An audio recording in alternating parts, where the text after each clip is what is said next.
আসসালামু আলাইকুম সুপ্রিয় খামারি ভাই ও বোনেরা, আপনারা কেমন আছেন? আশা করছি আপনারা সকলে ভালো আছেন। আজকের ভিডিওটি আপনারা যে যেখান থেকে অবস্থান করে দেখছেন, দেশে কিংবা প্রবাসে, কাছে কিংবা দূরে, সকলকে জানাই প্রীতি, শুভেচ্ছা, অভিনন্দন। আজকের ভিডিও জুড়ে আপনাদের সাথে আছে আমি মোহাম্মদ সুলাইমান হোসেন মোহন, এসিআই সিমেন্ট ডিলার, গাংনী উপজেলা এবং এসিআই এআই টেকনিশিয়ান হিসাবে কর্মরত আছি সাহারবাটি ইউনিয়ন এবং গাংনী উপজেলা। তো মূলত আপনাদের আমি যেখানে নিয়ে এসেছি মেহেরপুর জেলা গাংনী থানা সাহারবাটি ইউনিয়ন হিজলবাড়িয়া গ্রামের হুসাইন ভাইয়ের বাড়িতে। মূলত তিনি একটি গাভী পালন করে থাকেন। দেখতে পাচ্ছেন যে একটি গাভী এবং একটি বাছুর।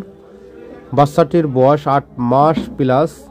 তারপরও গাভীটি মূলত আজকে ডাকে এসছে। তো আমাকে ফোন দিয়েছিল, আমি 17 থেকে 18 ঘন্টা সময় পর আমি এখানে এসেছি। আসলে ভিডিওটি উপস্থাপন করছে এই কারণেই যে একটি গাভী 1 মাস বয়স, বাচ্চা হওয়ার 1 মাস পরেই কিন্তু কৃমিমুক্ত করতে হবে এবং 45 থেকে 60 দিনের ভিতরে ইনসিমিনেশন করতে হবে, না হলে সেই ক্ষেত্রে খামারি ক্ষতিগ্রস্ত।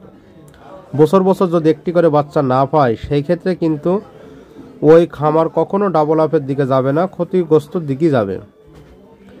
আজকের ভিডিওটি আপনারা একটু বেশি বেশি শেয়ার করে অন্যকে দেখার সুযোগ করে দেবেন। সকলে ভালো থাকবেন, সুস্থ থাকবেন। আসসালামু আলাইকুম।